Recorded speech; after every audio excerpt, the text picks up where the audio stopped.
ठीक 7वें दिन उसकी मृत्यु हो जाएगी। कहते हैं कि जब श्राप दिया था श्रृंगी ऋषि ने, तो इनके पिता समीक ने इनको बहुत डांटा था कि तुमने ये ठीक नहीं किया। अरे राजा हमारा है परीक्षित, और इतना धर्मात्मा राजा है, मान लो एक पल के लिए उसकी बुद्धि चेंज हो गई, बदल गई, तो उसका कारण पूछना चाहिए था हमें। हम सब संत हैं, हम किसी का बुरा नहीं चाह सकते। और जाओ, जब तुमने श्राप दे ही दिया है तो वो वापस तो लौट नहीं सकता, लेकिन कम से कम उसको बता के तो आओ। उसके पास 7 दिन हैं, 7 दिन में अपनी मुक्ति का उपाय कर ले, वो अपनी मुक्ति का उपाय ढूंढ ले। और श्रृंगी ऋषि गए, जाकर के परीक्षित को बताया। जब परीक्षित को पता चला कि 7वें दिन मेरी मृत्यु हो जाएगी, श्राप मिल गया मुझे, तो क्रोध नहीं आया उनको, क्योंकि मुकुट तो उतार के रख दिया था ना। अब की बार क्रोध नहीं आया, लेकिन अपने आप से ग्लानि होने लगी, आत्मग्लानि हुई परीक्षित को। परीक्षित ने सोचा कि मैंने तो वो पाप किया है कि मुझे तो एक पल के लिए भी जीने का अधिकार नहीं है। मैंने जो संत का अपमान किया है, मेरे शरीर को तो तुरंत नष्ट हो जाना चाहिए। मैं तो अब 7 दिन तक मरूंगा नहीं। उन्होंने तुरंत अपने पुत्र का अभिषेक किया, तिलक किया, राजा बना करके अपने पुत्र को परीक्षित सीधे चले गए। कहां? गंगा जी के किनारे, मुक्ति पाने के लिए। सिर्फ शरीर पर एक कोपीन पहनी हुई है, सिर्फ एक कोपीन।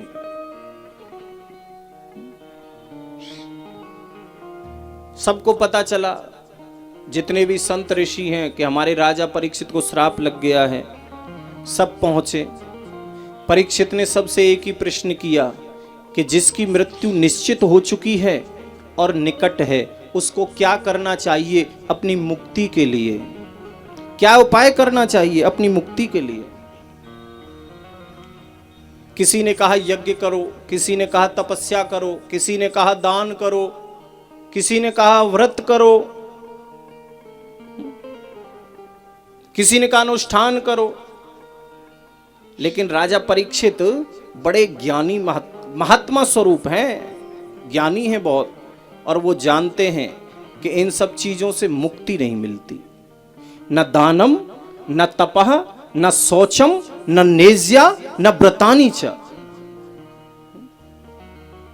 दान करने से पुण्य मिलता है, ध्यान देना, दान करने से पुण्य मिलता है, हमारे पुण्य बढ़ते हैं, सुख मिल सकता है, आनंद मिल सकता है, शांति मिल सकती है।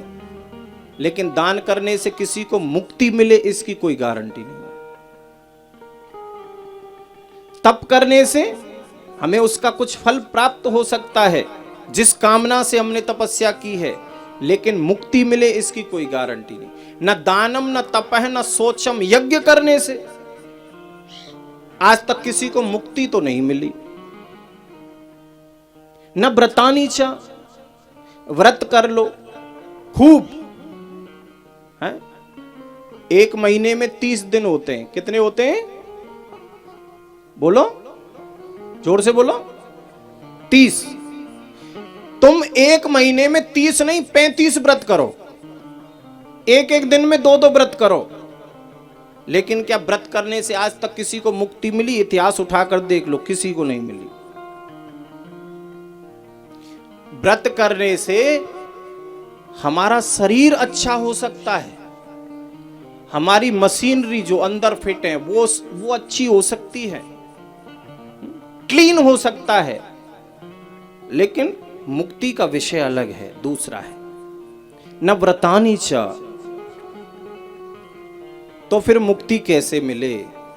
सबने उपाय बताए परीक्षित को, लेकिन कि कोई भी किसी भी तरीके से राजा परीक्षित संतुष्ट न हुए।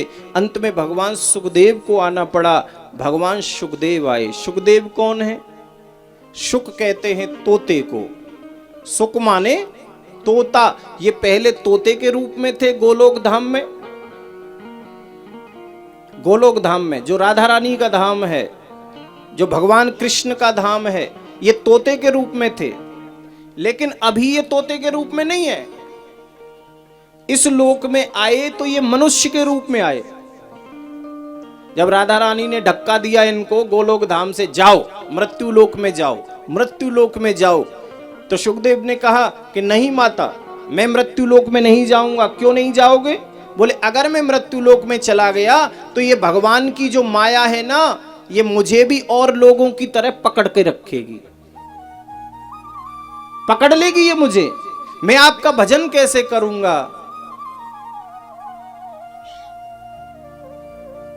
और अगर हम भजन न कर सके, भगवान की कथा ना सुन सके, तो ये शरीर किसी काम का नहीं है।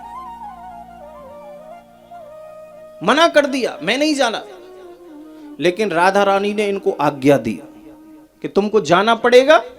और भगवान कृष्ण को इन्हें वचन देना पड़ा कि मेरी माया का असर तुम पर नहीं होगा, तुम जाओ तो सही। सुखदेव भगवान ने कहा मैं जाके करूंगा क्या मृत्यु लोक में? बोले तुम्हें कुछ नहीं करना, केवल एक काम करना है। बोले क्या? बोले तुमको केवल भागवत का प्रचार करना और कुछ नहीं करना। भागवत का प्रचार प्रसार करना, लोगों को कथा सुनानी है बस, जिससे लोगों का कल्याण हो। सुखदेव को आना पड़ा। और लिखा है ये आ तो गए, लेकिन अपनी मां के गर्भ में ही बैठ गए, निकले नहीं बाहर। आ तो गए राधा रानी की आज्ञा पाकर। भाई राधा रानी इनकी गुरु हैं और गुरु की आज्ञा का पालन तो करना पड़ा। लेकिन आकर के इन्होंने क्या किया, चलो वहां से तो मैं उन्होंने भेज दिया, अब यहां से कौन बाहर निकालेगा, ये तो मेरी मर्जी है, निकलू ना निकलू। मां के गर्भ में ही बैठ गए। 1 साल हो गया, 2 साल हो गए, 3 साल हो गए, बाहर निकले ही नहीं। मां को बड़ी तकलीफ, क्योंकि भाई बालक 9 महीने में बाहर आ जाता है, 10 महीने में आ जाता है। लेकिन जब बालक 1 साल तक ना आए, फिर दूसरी साल भी ना आए, फिर तीसरी साल भी गर्भ में ही अंदर है और गर्भ के अंदर ही बढ़ रहा है। हाँ, गर्भ के अंदर ही भगवान सुखदेव बढ़ रहे हैं। और जब गर्भ के अंदर ये बढ़ रहे हैं तो मां को बड़ा कष्ट होने लगा, बड़ी तकलीफ होती है। अंदर ही अंदर बच्चा बढ़ता जा रहा है।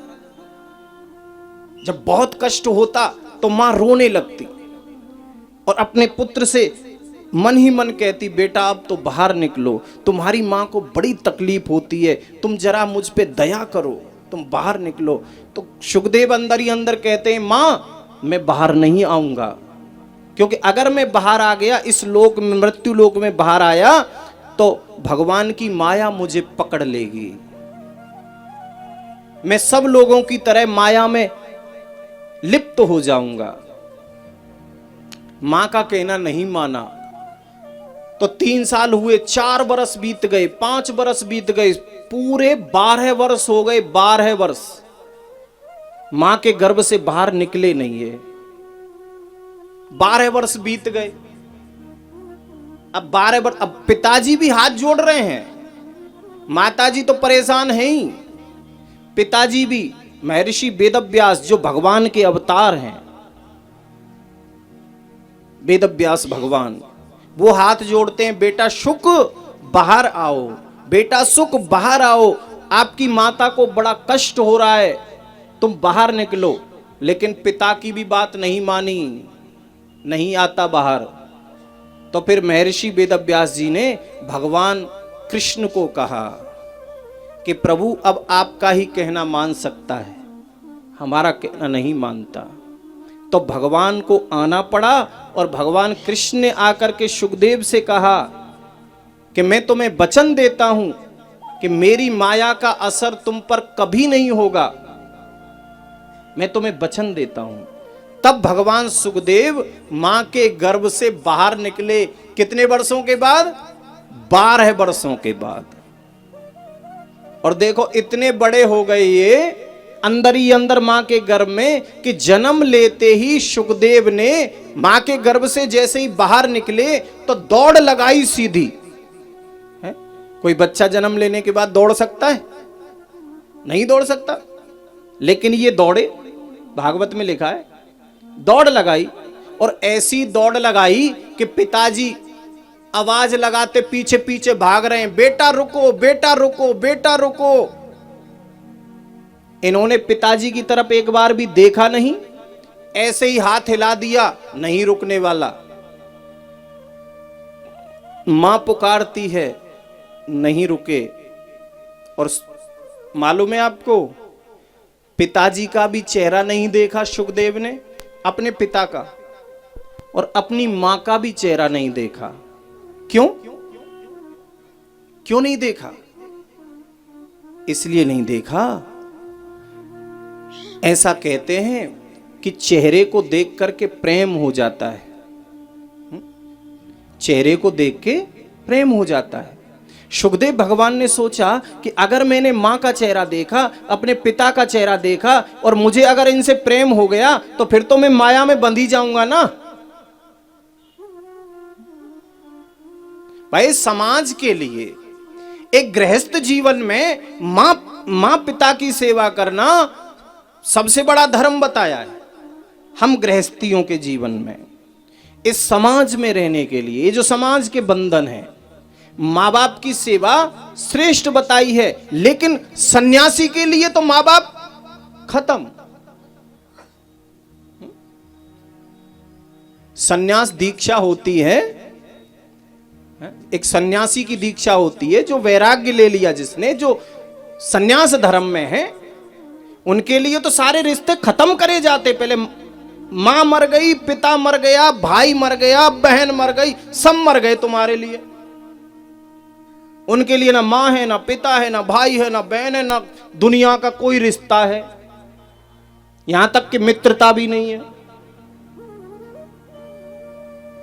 तो सुखदेव जैसा वैरागी कौन होगा, जिसने मां का भी चेहरा नहीं देखा, पिता का भी चेहरा नहीं देखा, सीधे दौड़ लगाई, वन में चले गए और वन में जाकर के बैठ गए पालती मार के, और भगवान के ध्यान में चले गए बस सीधे। ये आज आए हैं लौट के, कहां? राजा परीक्षित के पास। राजा परीक्षित के पास लौट के आए हैं। इनको लगा, जब ध्यान में ये बैठे थे तो इनको अंदर अंदर से लग रहा था कि चलो सुखदेव। कहां? बोले परीक्षित ने याद किया है, परीक्षित ने याद किया है, परीक्षित ने याद किया है, उसको मेरी जरूरत है।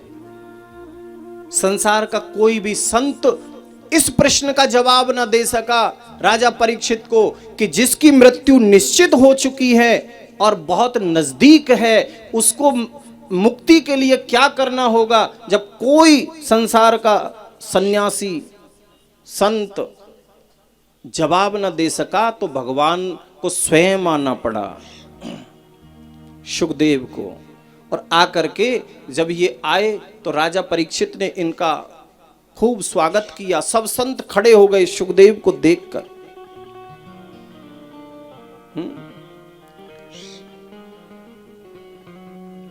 और उन राजा परीक्षित ने एक ही प्रश्न उनसे किया, यही कि जिसकी मृत्यु निश्चित हो चुकी है, यानी 7 दिन बाद होनी है, पक्का है। बाकी संसार में किसी को नहीं पता कि मेरी मृत्यु कब होगी, किसी को नहीं पता, लेकिन राजा परीक्षित को पता है। वो जानते हैं कि 7 दिन से पहले मरने वाला तो हूं ही नहीं, इसलिए उसको अपने मुक्ति के लिए क्या उपाय करना होगा। और वैसे देखा जाए तो हम सब की मृत्यु भी 7 दिन में ही होती है। अगर इसको आध्यात्मिक स्वरूप में देखें तो 7 दिन में ही हम सब मरते हैं। क्यों? क्योंकि 8वां दिन कोई बना ही नहीं है। भाई आप गिन लो, सोमवार, मंगलवार, बुधवार, गुरुवार, शुक्रवार, शनिवार और रविवार 7 ही दिन होते हैं, जिसको बोलते हैं सप्ताह। 7 दिन से ज्यादा कोई दिन बना नहीं। अब इन्हीं 7 दिनों में तो हम सबका जन्म होता है किसी भी दिन, और इन्हीं 7 दिनों में हम सबकी मृत्यु होती है किसी भी दिन। 8वां दिन कोई बना नहीं। इसीलिए भागवत की कथा भी 7 दिन की होती है।